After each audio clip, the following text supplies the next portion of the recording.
नमस्कार। Astro sky channel में आप सबका स्वागत है। शुभ योगों की बात चल रही है। कुंडली में अनेक तरह के शुभ योग होते हैं।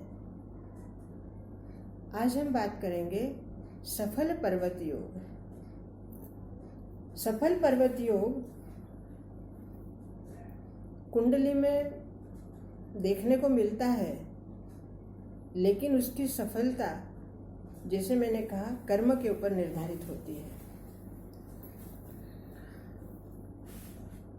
सफल पर्वत योग कुंडली में षष्ठ स्थान और अष्टम स्थान अगर रिक्त हैं या शुभ ग्रहों से युक्त हैं और केंद्र में भी शुभ ग्रह है, किसी भी अशुभ ग्रह की या पाप ग्रह की उसके ऊपर दृष्टि नहीं है, ऐसे जब कुंडली में ग्रह योजना होती है तब सफल पर्वत योग बनता है।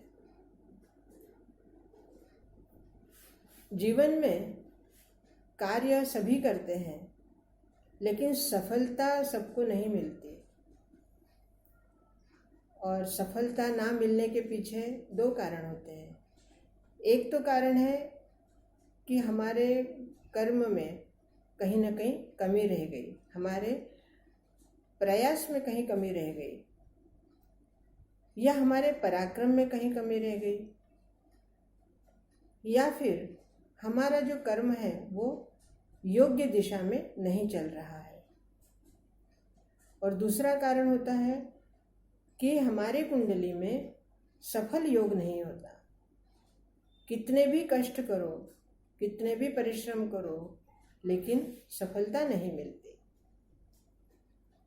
और ऐसी सफलता मिलने के लिए कुंडली में अगर पर्वत योग है, सफल पर्वत योग है, तो आपको उस योग के बारे में जानना चाहिए।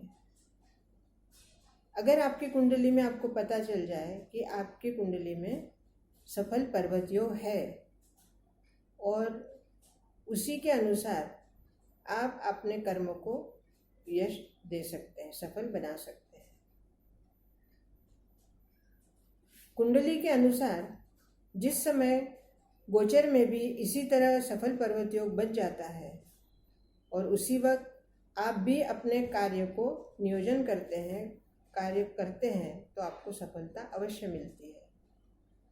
कई बार देखने में आता है कि परिश्रम बहुत थोड़ा किया जाता है और सफलता बहुत ज़्यादा मिल जाती है। वो कैसे?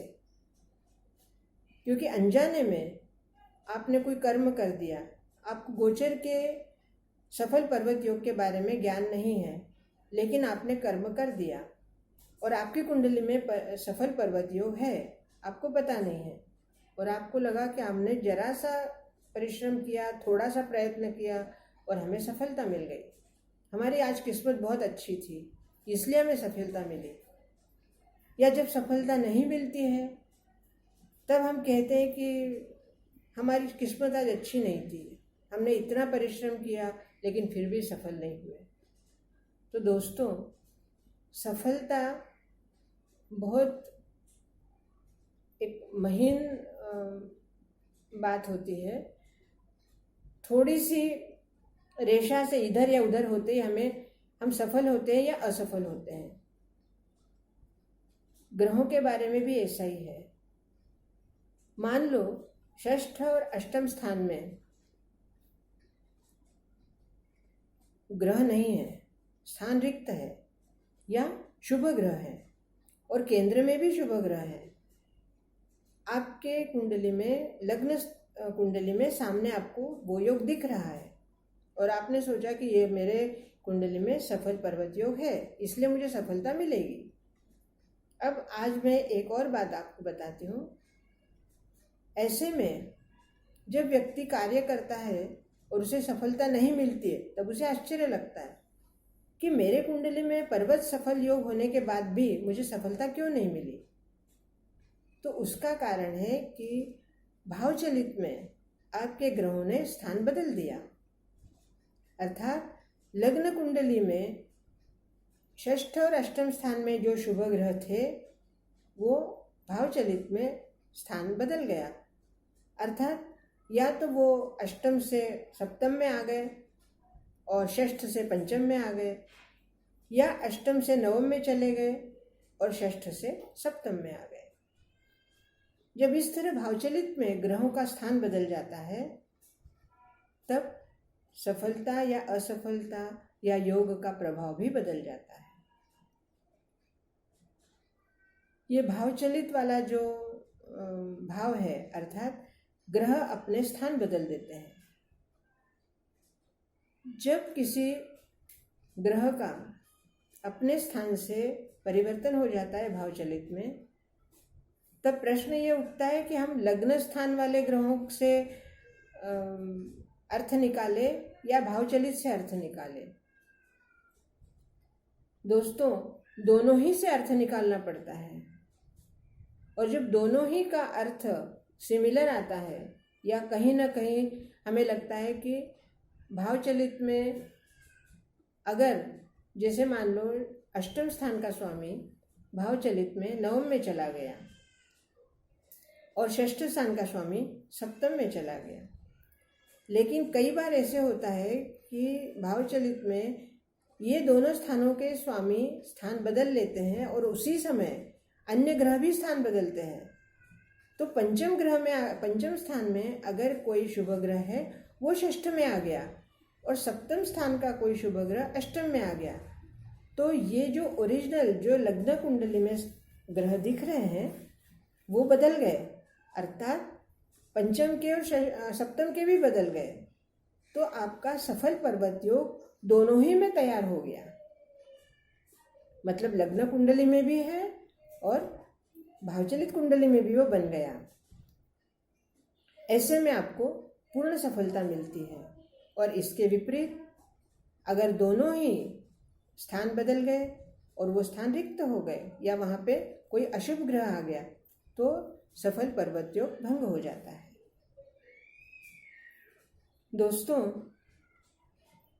सफल पर्वत योग के लिए कर्म का भी उतना ही हाथ होता है जितना योग का हाथ होता है। अब कर्म स्थान में जैसे केंद्र स्थान में 1, 4, 7, 10 इन स्थानों में अगर शुभ ग्रह आ जाते हैं और षष्ठ अष्टम स्थान पूर्णतः रिक्त रहते हैं तो सफल पर्वत योग तो बनेगा। लेकिन गोचर में मान लो आपके षष्ठ और अष्टम स्थान में कोई अशुभ ग्रह आ गए तो पर्वत योग होने के बावजूद भी आपको वो सफलता नहीं मिलती। ऐसे में आपको कार्य का नियोजन इस तरह करना है कि गोचर में षष्ठ अष्टम स्थान में कोई भी अशुभ ग्रह ना हो और केंद्र में शुभ ग्रह हो। जैसे पंचांग में रोज के ग्रहों का वर्णन रहता है, हम पता कर सकते हैं कि आज ग्रह कौन से स्थान में है हमारी कुंडली में। उसके अनुसार अगर आपने कार्य का नियोजन किया तो आपका सफल पर्वत योग पूर्ण तरह सफल होगा और आपके कार्य को पूर्ण यश मिलेगा। दोस्तों, ये जैसे मैंने कल अमल कीर्ति योग बताया, आज सफल पर्वत योग बताया, ये बहुत छोटे योग होते हैं, लेकिन ये छोटे छोटे योग भी जीवन में बहुत बड़े काम कर जाते हैं, क्योंकि इनका कार्य जिस तरह अपनी कुंडली में ग्रहों का कार्य होता है उसी तरह गोचर ग्रहों से संयोग से भी कार्य जल्दी सफल होते हैं। ऐसे में महादशा अंतरदशा वो तो साथ में रहती है, वो हर योग में उसका प्रभुत्व उतना ही रहता है। योग कोई भी हो, क्योंकि हमारी महादशाएं अंतरदशाएं हमारे जीवन जन्म से ही शुरू हो जाती हैं, वो अंत तक रहती हैं। तो कोई ना कोई महादशा तो चलती ही रहती है। बस ये देखना है कि जब हम कोई कार्य को शुरुआत करें तो हमारे अंतरदशा महादशा कौन सी चल रही है, हमारे गोचर में हमारे कुंडली में किस तरह से किस भाव में ग्रह आए हुए हैं और हमारे अपने कुंडली में उनका क्या योग बन रहा है। इतना अगर आपने ध्यान दे दिया तो आप कार्य निश्चित रूप से आपका कार्य सफल होगा। दोस्तों, आपकी कुंडली में भी इस तरह के कोई योग होंगे तो आप जरूर देखिए और गोचर के ग्रहों को देखकर आप कार्य को करिए, जरूर आपको सफलता मिलेगी। मेरे चैनल को सब्सक्राइब कीजिए और लाइक कीजिए, शेयर कीजिए, बेल बजाइए। बहुत बहुत धन्यवाद।